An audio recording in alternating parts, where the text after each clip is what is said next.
कांग्रेस महासचिव प्रियंका गांधी का बीजेपी सरकार पर बड़ा हमला सामने आया है। बीजेपी मेरे भाई को शहजादा बोलती है, शहजादे तो महलों में रहते हैं। प्रियंका गांधी ने तंज कसा, मेरा भाई हजारों किलोमीटर पैदल चला है, मेरा भाई गरीबों और किसानों से मिला है। बीजेपी आपके अधिकारों को छीनना चाहती है, ये कहा प्रियंका गांधी ने। वो मेरे भाई को शहजादा बोलते हैं। मैं उनको बताना चाहती हूँ, ये शहजादे 4000 किलोमीटर पैदल चले हैं। कन्याकुमारी से कश्मीर तक आपकी समस्याओं को सुनने के लिए चले हैं। मेरी बहनों से मिले हैं, मेरे भाइयों से मिले हैं, किसानों से मिले हैं, मजदूरों से मिले हैं और सबसे प्यार से मिलकर पूछा है कि तुम्हारे दिल में क्या मुश्किलें हैं, तुम्हारे जीवन में क्या समस्याएं हैं, उनको हम हल कैसे कर सकते हैं। और एक तरफ आपके शहंशाह नरेंद्र मोदी जी महलों में रहते हैं। आपने कभी टीवी पे उनका चेहरा देखा है? एकदम साफ सुथरा सफेद कुर्ता, एक दाग नहीं है धूल का, एक बाल इधर से उधर नहीं हो रहा है। वो कैसे समझ पाएंगे आपकी मजदूरी, आपकी खेती? कैसे समझ पाएंगे? कैसे समझ पाएंगे कि आप किस दलदल में धंसे हुए हो? महंगाई से आप दब चुके हो, हर तरफ महंगाई। मेरी बहनें, मिट्टी के का तेल आज कितने का है? सब्जी खरीदने जाती हो, मिलती है क्या? तुम भाव क्या है उसका? पेट्रोल डीजल का दाम क्या है? मेरे किसान भाइयों, किस तरह से गुजारा कर रहे हो? खेती के हर सामान पे जीएसटी है, हर सामान महंगा हो चुका है। मेरी बहनें, अगर कोई त्योहार होता है, कुछ खरीदना पड़ता है, नए कपड़े, बच्चों के लिए कोई वर्दी खरीदनी पड़ती है, फीस भरनी पड़ती है, कोई बीमार। और वहीं पीएम मोदी ने पलामू की रैली में राहुल गांधी पर बड़ा हमला किया। कांग्रेस के शहजादे मोदी के आंसुओं में अपनी खुशी ढूंढ रहे हैं, ये कहा गया। कहते हैं मोदी के आंसू अच्छे लगते हैं। पाकिस्तानी नेता शहजादे के लिए दुआ कर रहे हैं। पाकिस्तानी नेता शहजादे को पीएम बनाना चाहते हैं, ये प्रधानमंत्री की तरफ से हमला बोला गया। ये कांग्रेस के शहजादे मोदी के आंसुओं में अपनी खुशी ढूंढ रहे हैं। कहते हैं मोदी के आंसू अच्छे लगते हैं। ये निराश, हताश लोग अब इतने कुंठित हो गए हैं। एक कहावत है, जाके पावन फटे बिवाई, सो क्या जाने पीर पराई। कांग्रेस के शाहजादे की हालत वही है। वो वक्त चला गया जब हम दुनिया में जाकर के रोते रहे। आज स्थिति ये है, पाकिस्तान दुनिया भर में जा करके रो रहा है। पलामू की रैली में पीएम मोदी ने देश में कांग्रेस सरकार के समय के हालात की याद दिलाई और कहा कि अब वक्त बदल गया है, आज का भारत घर में घुसकर मारता है। साथियों, याद करिए कांग्रेस के समय क्या हाल था। यहां बम फूटते थे, आतंकवादी गोलियां चलाते थे, निर्दोषों को मौत के घाट उतारते थे और दिल्ली की सरकार पाकिस्तान को लव लेटर भेजती थी, लव लेटर। और जब आपने एक वोट दिया ना, उस वोट ने मुझ में इतना दम भर दिया, इतना दम भर दिया, मैंने आते ही कह दिया, इनफ इज इनफ, बहुत हो चुका है, अब ये खेल नहीं चलेगा। मां भारती का अपमान नहीं सहूंगा, निर्दोषों को नहीं मारने दूंगा। आज नया भारत डोजियर नहीं भी देता। ये नया भारत है, घर में घुसकर मारता है। और कांग्रेस नेता राहुल गांधी ने प्रधानमंत्री मोदी पर मुद्दे से भटकाने का आरोप लगाया है। महाराष्ट्र के पुणे में जनसभा को संबोधित करते हुए राहुल गांधी ने सवाल पूछा कि क्या वह देश में आरक्षण पर 50% की सीमा को हटाएंगे।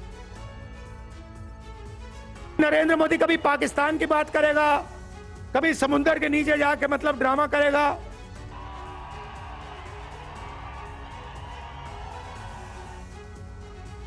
और मतलब आपने देखा, पता नहीं देखा, मतलब समुद्र के नीचे जाके बिल्कुल डरा हुआ था कि भैया कुछ हो ना जाए यहां पे। तो मजाक बना रखा है राजनीति का। प्रधानमंत्री में थोड़ी तो मतलब लेवल होनी चाहिए। प्रधानमंत्री को देश की बात करनी चाहिए, विकास की, किसानों की बात। क्या सोचते हैं कि हिंदुस्तान की जनता खुश हो जाएगी? हिंदुस्तान की जनता उनसे यह जानना चाहते हैं, आप 50% का जो आरक्षण का है उसको हटा रहे हो, यह सवाल है। जाति जनगणना कर रहे हो, यह सवाल है। उनका तो जवाब देते ही नहीं है। और देखिए बड़ी खबर, प्रधानमंत्री पर राहुल गांधी के इस बयान को लेकर बीजेपी हमलावर हो गई है। पीएम पर राहुल का बयान निम्न स्तर का है, यह बीजेपी की तरफ से जवाब दिया गया। पीएम के द्वारिका दर्शन पर कांग्रेस का हिंदू विरोधी चेहरा दिखा है। द्वारिका दर्शन में कांग्रेस को भगवान नहीं दिखे, यह बीजेपी की तरफ से हमला बोला गया कि वो जिस सीमा तक अपनी भाषा में निम्नता ला रहे, माननीय प्रधानमंत्री जी के प्रति उनके नेता बोटी बोटी टुकड़े और कब्र खुदेगी तो बोल चुके थे, पर राहुल गांधी जी इधर एक और गंभीर बात है, सिर्फ भाषा ही नहीं, भाव भंगिमा भी उनकी जिस प्रकार की अपमानजनक हो गई है, ये अपने आप में बहुत दुखद है। उन्होंने शब्द क्या बोला मोदी जी के लिए कि वो समुंदर के नीचे इन्वर्टेड कॉमा जाता है और वहां जाकर कांपने लगते हैं। मैं पूछना चाहता हूं वो किस चीज के बारे में बोल रहे थे? माननीय प्रधानमंत्री जी द्वारका के दर्शन करने गए थे, समुद्र के नीचे नहीं गए थे। ये एक बार फिर दर्शा रहा है कि हिंदू धर्म और सनातन धर्म के प्रति जो हिकारत है कांग्रेस पार्टी के मन में, वो साफ हो गई। चाहे श्री राम जन्मभूमि के उद्घाटन का विषय हो, जब माननीय प्रधानमंत्री जी वहां जजमान की भूमिका निभा रहे थे, और चाहे यह द्वारिका के दर्शन के लिए गए थे राहुल गांधी जी, मैं आपको भी याद दिलाना चाहता हूं। कांग्रेस नेता जयराम रमेश ने कहा है कि पहले 2 चरण में इंडी गठबंधन को हैरान करने वाली बढ़त मिली है। यही वजह है कि पीएम मोदी अब हर रैली में हिंदू मुसलमान कर रहे हैं। मैं विश्वास के साथ कह सकता हूं कि कांग्रेस पार्टी और कांग्रेस पार्टी के साथ जो घटक दल हैं, अलायंस हैं, इंडिया गठबंधन, जनबंधन के हिस्से हैं, उनको स्पष्ट और निर्णायक जनादेश मिलेगा। और ये बात साफ हो गया है। एक और बात मैं कहूं कि प्रधानमंत्री की भाषा जो बदल गई है ना 19 तारीख के बाद, जो सांप्रदायिक रंग दे रहे हैं हमारे न्याय पत्र को, हमेशा मंगलसूत्र, हिंदू मुसलमान, अभी तो भैंस की बात हो रही है, जिस तरीके से प्रधानमंत्री अपना प्रचार कर रहे हैं वो बिल्कुल साफ दर्शाता है कि भोखलाए हुए हैं, वो परेशानी में है, पीड़ित है। करिश्मा तो यही हो रहा है ना, क्योंकि आप लोग सब मीडिया, सभी विशेषज्ञ कह रहे हैं कि मोदी 400 पार होने वाला है, तीसरा टर्म मिलने वाला है। प्रधानमंत्री ने भी कह दिया है कि मेरे तीसरे टर्म में ये करूंगा। करिश्मा यही है ना, 2004 में जो करिश्मा हुआ था, 2004 में भी ये कहा गया था इंडिया शाइनिंग, भीष्म पितामह अटल बिहारी वाजपेयी फिर से प्रधानमंत्री बनेंगे, पर कांग्रेस को जनादेश मिला ना, कांग्रेस और उनके घटक दलों को जनादेश मिला। और आज की एक और बड़ी खबर आपको बता दें, पुरी से कांग्रेस का टिकट लौटाने के बाद TV9 से बोली सुचारिता मोहंती, कैंपेन में पार्टी से फंडिंग नहीं मिली। सुचारिता की तरफ से कहा गया पार्टी भी कई दिक्कतों का सामना लगातार कर रही है, मुझे कहा गया अपने फंड से चुनाव लड़ो, पार्टी आलाकमान से सकारात्मक संकेत नहीं मिले हैं, ये भी कहा उनकी ओर से। पुरी लोकसभा सीट से कांग्रेस उम्मीदवार रही सुचारिता मोहंती से बात की TV9 संवाददाता आनंद प्रकाश पांडे ने, सुनिए क्या कह रहे हैं। ओडिशा की पुरी लोकसभा सीट से कांग्रेस की उम्मीदवार सुचारिता मोहंती ने चुनाव लड़ने से इनकार कर दिया है और उन्होंने अपना टिकट भी पार्टी को वापस कर दिया है। सुचारिता मोहंती हमारे साथ हैं। मैम, आपने पार्टी को बड़ी दुविधा में डाल दिया। आपने क्यों चुनाव लड़ने से इनकार कर दिया और टिकट क्यों वापस किया? नहीं, पार्टी को मैंने कोई दुविधा में नहीं डाला। मैंने अभी इनफ टाइम है नॉमिनेशन भरने के लिए। पार्टी जिसको चाहते हैं, विनेबल जो हैं, उनको दे सकते हैं टिकट। ये कैंपेन में मुझे पार्टी के तरफ से कोई भी फंडिंग नहीं मिला, और पार्टी इसलिए नहीं मिला बिकॉज पार्टी का भी बहुत दिक्कत वो सामना कर रही है। वो बीजेपी गवर्नमेंट, मोदी सरकार ने हमारा जो अकाउंट्स को लेके इतना रेस्ट्रिक्शन, कर्ब्स वगैरह लगाया है। कांग्रेस का पास इतना पैसा नहीं है जितना उनके पास है। ऑन टॉप ऑफ इट जो हमारे अकाउंट्स के ऊपर इतना रेस्ट्रिक्शंस लगाया है, वो कांग्रेस अपने कैंडिडेट्स को जो इलेक्शन के लिए फंड्स देने के लिए असमर्थ रहा है। तो मैम, ये फंड की जो समस्या है सिर्फ आपके सामने आ रही है या फिर कांग्रेस के जो बाकी उम्मीदवार हैं सबके सामने ये समस्या आ रही है? बाकियों के बारे में मैं नहीं कह सकती, बट मुझे बताया गया कि हम आपको फंड नहीं दे सकते, आपको चुनाव अपने फंड्स इंतज़ाम करके लड़ना है। तो और दूसरी बात ये है कि जो मेरे 7 असेंबली सेगमेंट है, उसमें जो कैंडिडेट्स हैं वो भी विनेबिलिटी के हिसाब से उनको टिकट नहीं मिला। कुछ वीक कैंडिडेट्स को मिला है।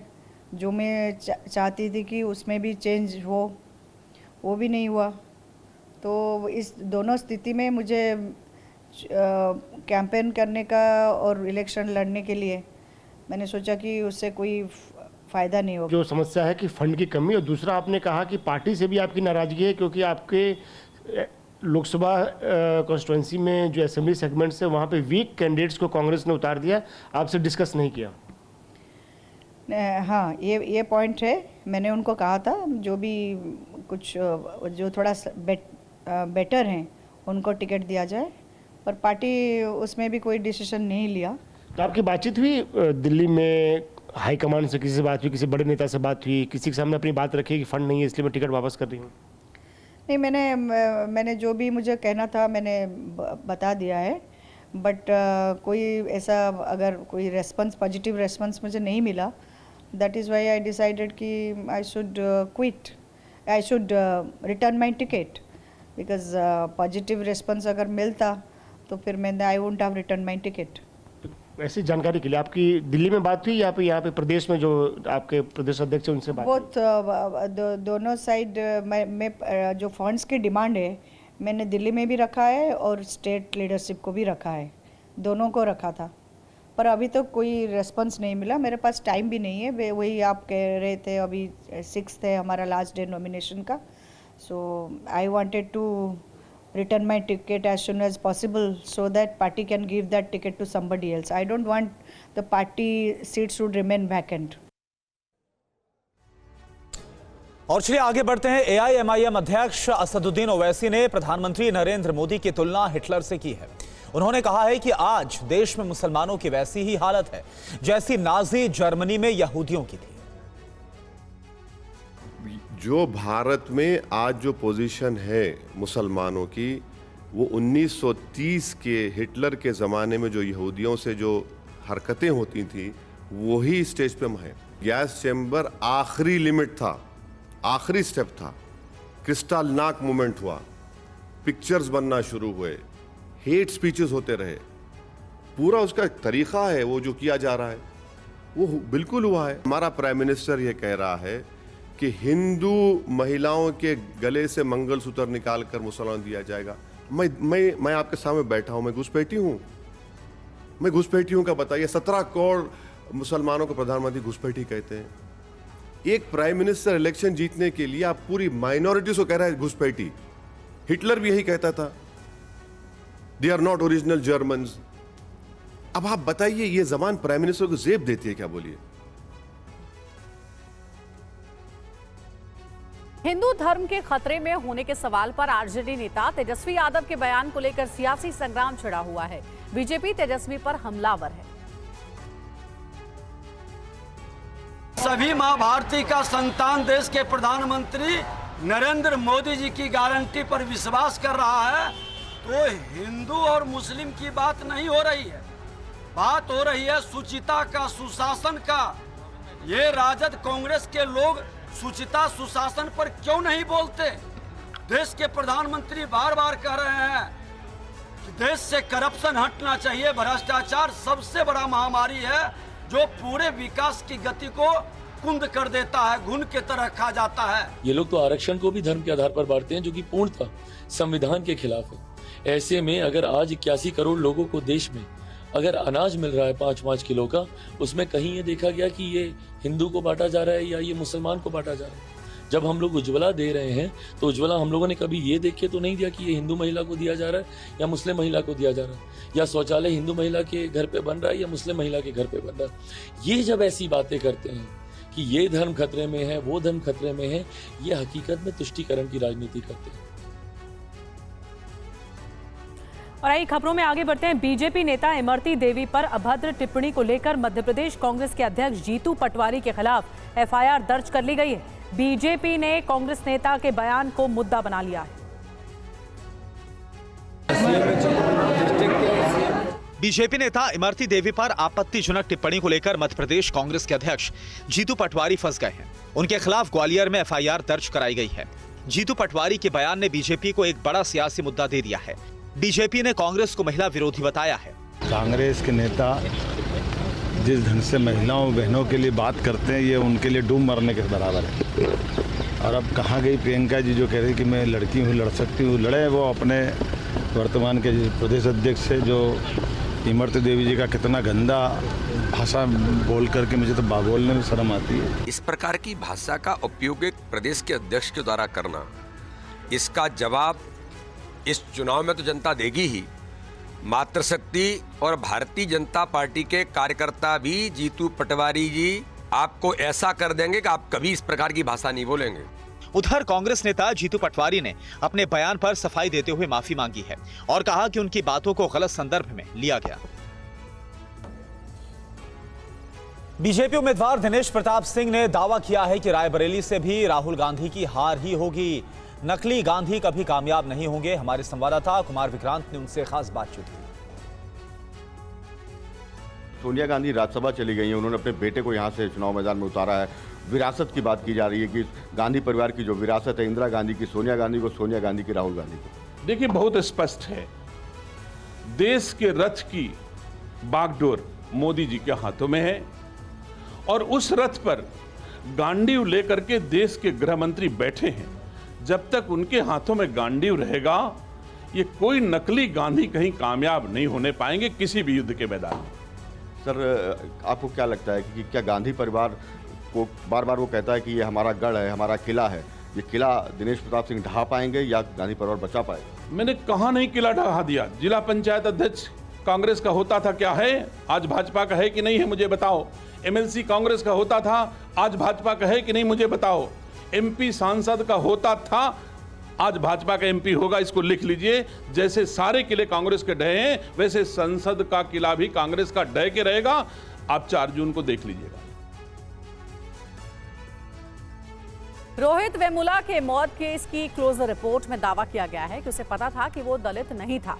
इस रिपोर्ट के बाद हंगामा मचा, जिसके बाद तेलंगाना के डीजीपी ने मामले की फिर से जांच का भरोसा दिया है।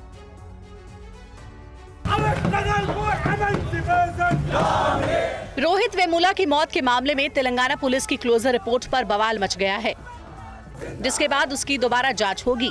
हैदराबाद में ये विरोध प्रदर्शन रोहित वेमुला की मौत के मामले में उस क्लोजर रिपोर्ट के खिलाफ हो रहा है, जिसे तेलंगाना पुलिस ने दाखिल किया है। क्लोजर रिपोर्ट में पुलिस ने इस मामले के सभी आरोपियों को क्लीन चिट दे दी है। इस रिपोर्ट के बाद हैदराबाद यूनिवर्सिटी में छात्रों ने विरोध प्रदर्शन भी किया। रोहित वेमुला को पता था कि वो दलित नहीं था। असली पहचान जाहिर होने के डर से आत्महत्या की। रोहित को पता था कि मां ने एससी सर्टिफिकेट दिलाया था। इसी सर्टिफिकेट से अपने करियर में आगे बढ़ा था वेमुला ने जनवरी 2016 में आत्महत्या की थी।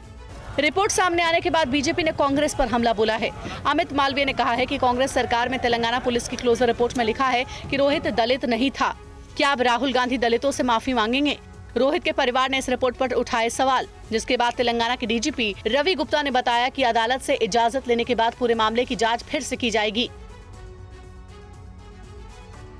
और रोहित वेमुला की क्लोजर रिपोर्ट पर सियासी घमासान भी शुरू हो चुका है। बीजेपी ने तेलंगाना की कांग्रेस सरकार पर सवाल उठाए।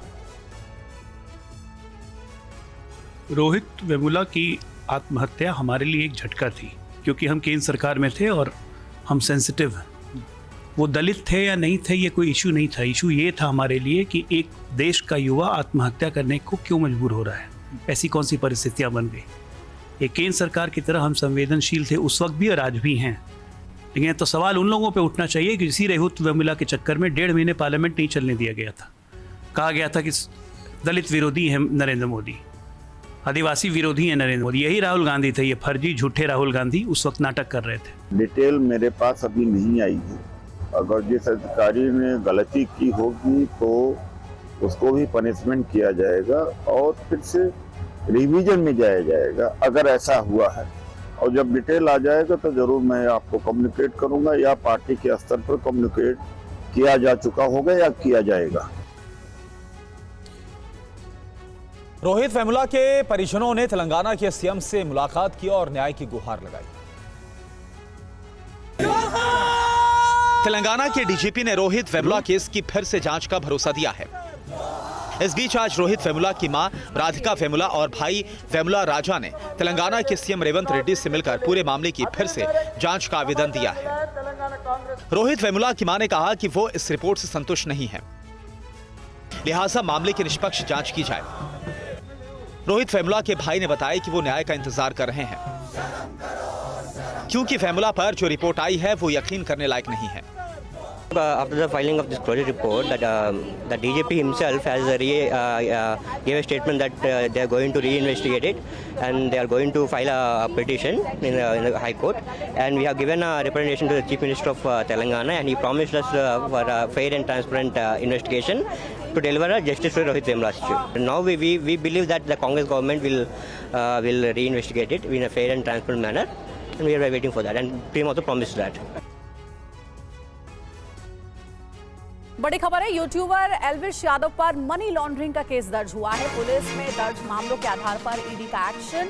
जल्द एल्विश यादव से पूछताछ करेगी ईडी। 2 नवंबर को नोएडा में दर्ज मामले के आधार पर case. Big boss fame Elvish Yadav की मुसीबतें बढ़ती जा रही हैं। सांपों के जहर खरीद फरोख्त मामले में फंसे एल्विश के खिलाफ ईडी ने अब मनी लॉन्ड्रिंग का केस भी दर्ज कर लिया है। नोएडा पुलिस की एफआईआर पर ईडी मनी लॉन्ड्रिंग में अब ईडी करेगी एल्विश से पूछताछ। लग्जरी कारों की जांच करेगी। एनसीआर के बड़े होटलों फार्म हाउस के मालिकों से पूछताछ। पार्टी करने वाले संचालकों से पूछताछ करेगी। ईडी का लखनऊ जोनल ऑफिस जल्द ही एनसीआर के बड़े होटलों और फार्म हाउस में पूछताछ की तैयारी कर रहा है। बताया जा रहा है कि ईडी ने एल्विश के खिलाफ 2 नवंबर को नोएडा में दर्ज मामलों का आधार बनाते हुए मनी लॉन्ड्रिंग का केस दर्ज किया है। इसी मामले में 17 मार्च को नोएडा पुलिस ने एल्विश को भी गिरफ्तार किया था। ईडी सूत्रों के मुताबिक लखनऊ यूनिट ने इस रैकेट में शामिल बड़ी रकम को देखते हुए एल्विश और अन्य लोगों के खिलाफ अलग अलग धाराओं के तहत मामला दर्ज किया है। नोएडा पुलिस ने इस मामले में एफआईआर दर्ज करने के बाद 6 अप्रैल को एल्विश यादव और 7 अन्य आरोपियों के खिलाफ वन्य जीव संरक्षण अधिनियम के तहत 1200 पेज की चार्जशीट दायर की थी। बात जम्मू कश्मीर की। जम्मू कश्मीर में आतंकवादियों और अपराधियों का बचना अब मुश्किल होगा। इसके लिए Jammu Kashmir police advance technology का अब इस्तेमाल कर रही है। Jammu Kashmir police smart policing की ओर तेजी से कदम बढ़ा रही है और लगातार सुरक्षा उपायों को मजबूत करने की दिशा में प्रयास भी कर रही है। जम्मू कश्मीर पुलिस ने रामबन जिला के बनिहाल स्थित कश्मीर घाटी को जोड़ने वाली नवयुग टनल पर बने चेकिंग प्लाजा में उन्नत किस्म का एआई आधारित फेशियल रिग्रेशन सिस्टम इंस्टॉल किया है।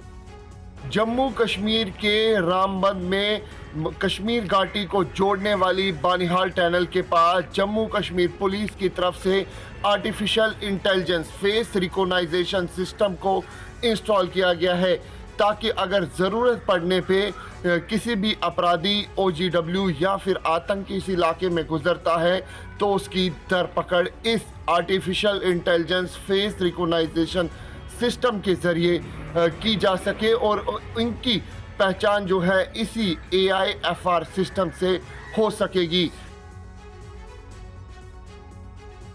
देश के कई हिस्सों से आज भीषण आग की खबरें सामने आई हैं। कहीं फैक्ट्री में आग लग गई तो कहीं 3 मंजिला इमारत जलकर खाक हो गई।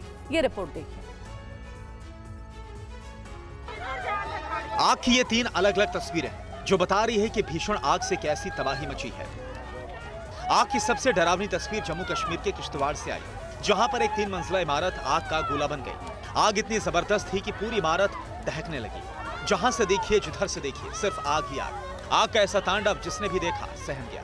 बताया जा रहा है कि शॉर्ट सर्किट की वजह से इमारत में आग लग गई और देखते ही देखते आग भीषण हो गई। जब तक आग पर काबू पाया गया तब तक सब कुछ जलकर खत्म हो चुका था। आग की दूसरी तस्वीर कोलकाता के चिनार पार्क इलाके की है। यहाँ पर एक अंडरगारमेंट फैक्ट्री में आग लग गई। फैक्ट्री में भीषण आग से आसपास के इलाके में अफरा तफरी मच गई। आनन फानन में आसपास की इमारतों को खाली कराया गया। फायर ब्रिगेड की टीम बुलाई गई। आग पर काबू पाने में फायर ब्रिगेड की टीम को खासी मशक्कत करनी पड़ी। आग की ये तस्वीरें मेरठ के सरायकाजी इलाके की है। यहाँ पर एक टेक्सटाइल फैक्ट्री में आग लग गई। आग की वजह से पूरे इलाके में काला धुआं फैल गया। आग की तेज लपटों से पूरे इलाके में दहशत फैल गई। कई घंटे की कोशिशों के बाद फायर ब्रिगेड की टीम ने आग पर काबू पाया। और आपको बता दें कि ओडिशा की पुरी सीट से कांग्रेस उम्मीदवार सुचारिता मोहंती ने अपना टिकट वापस लौटा दिया है, जिसके बाद इस सीट पर मुकाबला अभी बीजेपी और बीजेडी के बीच हो रहा है। पुरी सीट पर बीजेपी उम्मीदवार संबित पात्रा हैं, तो बीजेडी से पूर्व आईपीएस अरुण पटनायक मैदान में है। जीत के लिए संबित पात्रा की क्या रणनीति है और यहाँ के लोगों की क्या राय है पुरी से, आइए देखते हैं स्पेशल शो हमारा नेता कैसा हो। ये पूरी सीट से बीजेपी उम्मीदवार संबित पात्रा हैं। संबित पात्रा कुछ इसी अंदाज में घर घर जाकर लोगों को एक पर्चा थमाते और अपने लिए वोट मांग रहे हैं। बदले में पुरी की महिलाएं पारंपरिक शुभ ध्वनि की आवाज में संबित पात्रा का स्वागत कर रही हैं।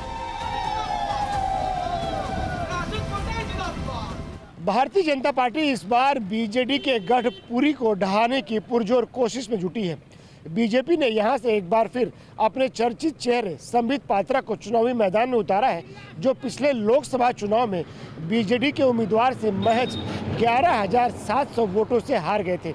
हारने के बावजूद संबित पात्रा ने पुरी को नहीं छोड़ा और 5 साल पुरी के लोगों के बीच में डटे रहे। संबित पात्रा इस बार पुरी में अमेठी का इतिहास दोहराने की कोशिश में लगे हैं। 2019 का चुनाव भी संबित पात्रा ने पुरी सीट से ही लड़ा था, लेकिन वो बीजेडी के पिनाकी मिश्रा से महज 11,714 वोट से मुकाबला हार गए थे। अब किन मुद्दों के नाम पर इन लोगों से वोट मांग रहे हैं, क्योंकि हमने ये भी देखा कि आपने पिछले 5 साल, आप सांसद नहीं है पिछले 5 साल से, लेकिन पिछले 5 सालों का जो आप एक अपना अपडेट भी दे रहे हैं, क्या क्या काम किए वो भी आप दे रहे हैं। देखिए, शायद मैं भारतवर्ष में ऐसा एक पहला व्यक्ति होऊंगा जो पिछली बार चुनाव मात्र 11,000 वोट से हार गया था, मगर फिर भी 5 वर्ष में लोगों के बीच में रहा हूँ। बड़े बड़े प्रोजेक्ट, धन्यवाद नरेंद्र मोदी जी का, उनके कैबिनेट का, उन्होंने पुरी के लिए सैंक्शन किया है, दिया है। बहुत लोगों के लिए हॉस्पिटल का काम, बहुत दिव्यांगों के लिए काम, ये सारे काम मैंने विगत 5 वर्षों में किया है और इसको एक रिपोर्ट कार्ड के रूप में दर्ज भी किया है कि 5 वर्षों में कौन कौन से काम हमने किए हैं। कहीं हमने देखिए यहाँ पे जो ट्रेन रुकती नहीं थी वो ट्रेन रुकवाने का काम, अश्विनी वैष्णव जी को धन्यवाद, उनको चिट्ठी लिखा तो उन्होंने ट्रेन रुकवाया। उससे पहले आप देखिए वंदे भारत ट्रेन का लॉन्च होना, आप उससे पहले देखिए किस प्रकार नवीनीकरण हुआ है, यह स्टेशन है रेलवे स्टेशन पुरी का, उस प्रोजेक्ट को पुरी में लेकर आना। ठीक उसी प्रकार नितिन गडकरी जी से कोरोना के समय मिलना और वहाँ पर सिद्ध महावीर फ्लाईओवर का निर्माण जो आज पूरी जोर शोर से पुरी में चल रहा है वह भी संभव हो पाया। तो स्वाभाविक रूप से इन सारे विषयों को हमने रिपोर्ट कार्ड के रूप में प्रस्तुत किया है और लोगों को दिया। संबित पात्रा इस बार प्रधानमंत्री मोदी के काम के आधार पर वोट मांग रहे हैं। उनका दावा है कि 2019 में हार के बाद उन्होंने ज्यादातर वक्त पुरी के लोगों के साथ ही बिताया, इसलिए उनको उम्मीद है लोग उनके नाम पर ही मुहर लगाएंगे। पुरी की सीट कितने टफ आपको लग रही है, क्योंकि पिछली बार आप बहुत कम मार्जिन से हारे थे, पिछली बार में और इस बार में क्या आपको डिफरेंस नजर आता है जनता के समर्थन में? देखिए, पिछली बार जब मैं चुनाव लड़ने आया था मात्र 15 दिन मुझे चुनाव लड़ने के लिए मिले थे और 11,000 के व्यवधान से मैं रह गया था, मात्र 11,000 से हारा था। इस बार 5 वर्षों तक मैं पुरी छोड़ा नहीं हूँ, पुरी की जनता के बीच हूँ। आपके टेलीविज़न चैनल को छोड़ दिया हूँ इन द सेंस कि वहाँ मैं अब कम आ रहा हूँ, मैं डिबेट्स में नहीं दिखता हूँ, क्योंकि मैं गांव के चौखट पे बैठा होता हूँ, यहाँ के चौपाल में होता हूँ। तो इसलिए 5 वर्ष जनता के बीच में काम किया, तभी तो माताओं और बहनों का प्यार है। और सबसे बड़ी बात है, माताओं और बहनों का प्यार मोदी जी के प्रति, लोगों का प्यार मोदी जी के गरीब कल्याण योजना के प्रति। मामा ने सब मागना चावल पाउछ तो सब पाउछ तो क्या कह रही हैं लोग? मैंने पूछा जो चावल है मोदी चावल वो मिल रहा है कि नहीं, सबने कहा मोदी चावल मिल रहा है।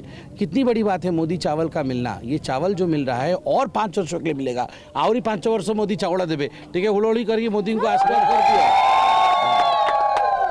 तमाम मुद्दों के अलावा एक मुद्दा जो आपकी पार्टी लगातार उठा रही है वो उड़िया अस्मिता का मुद्दा है। ये कितना बड़ा मुद्दा है और कितना लोगों से कनेक्ट कर पा रहे हैं इससे आप? नहीं, स्वाभाविक रूप से उड़िया अस्मिता, हम सब उड़िया लोग हैं और आपको जान के आश्चर्य होगा कि उड़ीसा वह प्रदेश है जो लिंग्विस्टिक आधार पे, भाषाई आधार पे बनने वाला पहला प्रदेश है हिंदुस्तान का 1936 में, 1936 में। तो स्वाभाविक रूप से अस्मिता हमारे लिए बहुत बड़ी बात है। हमारे लोग ही हमारे नेता बने, हमारे लोग हमारे संस्कृति और धरोहर को आगे बढ़ाए, इस विषय को लेकर कोई दो मत नहीं है। और माननीय प्रधानमंत्री जी ने भी स्पष्ट शब्दों में अभी कुछ दिन पहले उड़ीसा के अस्मिता के विषय में बताया है।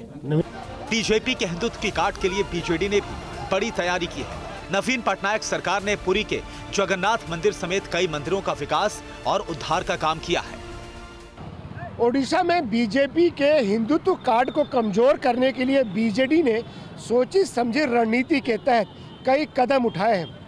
इसमें जगन्नाथ मंदिर हेरिटेज कॉरिडोर का विकास, भुवनेश्वर के लिंगराज मंदिर, कटक के चंडी मंदिर, संबलपुर के समलेश्वरी मंदिर समेत राज्य के कई अन्य मंदिरों का विकास और सौंदर्यीकरण शामिल है।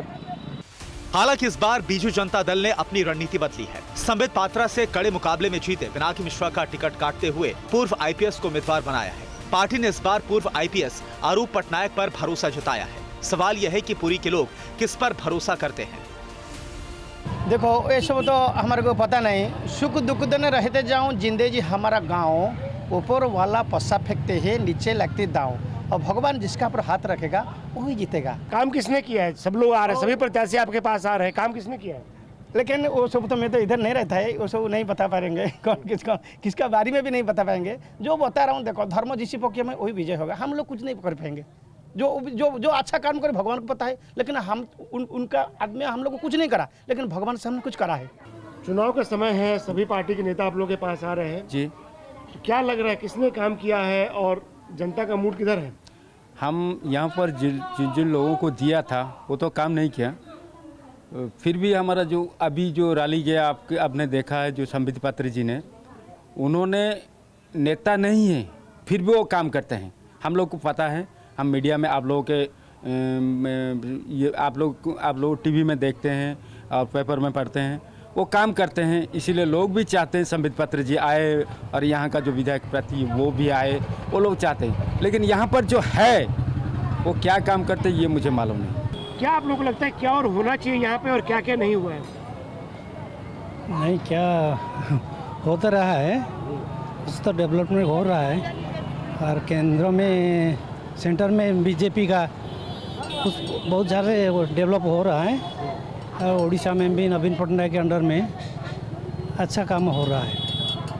तो विधानसभा में कौन जीतेगा? विधानसभा में बीजेपी। अच्छा, और लोकसभा? लोकसभा बीजेडी। केंद्र में किसकी सरकार बनेगी? मोदी का। और यहाँ राज्य में?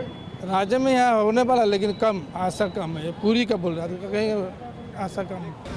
आपको बता दें कि पुरी में 25 मई को वोट डाले जाएंगे, लेकिन बीजेपी के लिए राहत की बात यह है कि कांग्रेस उम्मीदवार सुचारिता मोहंती ने वोटिंग से पहले अपना टिकट लौटा दिया है। अब सीधा मुकाबला संबित पात्रा और अरूप पटनायक के बीच होगा।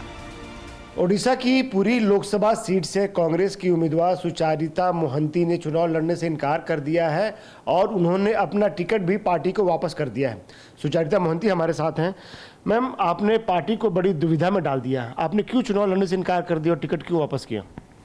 नहीं, पार्टी को मैंने कोई दुविधा में नहीं डाला। मैंने अभी इनफ टाइम है नॉमिनेशन भरने के लिए। पार्टी जिसको चाहते हैं, विनेबल जो हैं, उनको दे सकते हैं ticket. I was very serious about my campaign और मैं चाहती थी कि मेरा जो पॉलिटिक्स है ये वैल्यू बेस्ड पॉलिटिक्स है। लोगों के साथ रह के लोगों के लिए फ़ाइट करना ही मेरा मिशन था, बट अनफॉर्चुनेटली मैं वो कर नहीं पाई। ये कैंपेन में मुझे पार्टी के तरफ से कोई भी फंडिंग नहीं मिला। आपको बता दें कि ओडिशा की पूरी सीट 20 साल से ज्यादा वक्त से बीजू जनता दल का गढ़ मानी जाती है। करीब 15,50,000 से ज्यादा मतदाता हैं। इस सीट पर 96% आबादी हिंदुओं की है। ब्राह्मण वोटर्स भी अच्छी तादाद में हैं। यही वजह है कि बीजेपी और बीजेडी दोनों ने ही पिछले चुनाव में ब्राह्मण चेहरे को ही मैदान में उतारा। ऐसे में सवाल यह है कि क्या बीजेपी इस बार जीत का परचम लहराएगी या फिर बीजेडी अपना किला बचाने में कामयाब हो जाएगी। आनंद प्रकाश पांडे, TV9 भारतवर्ष, पुरी।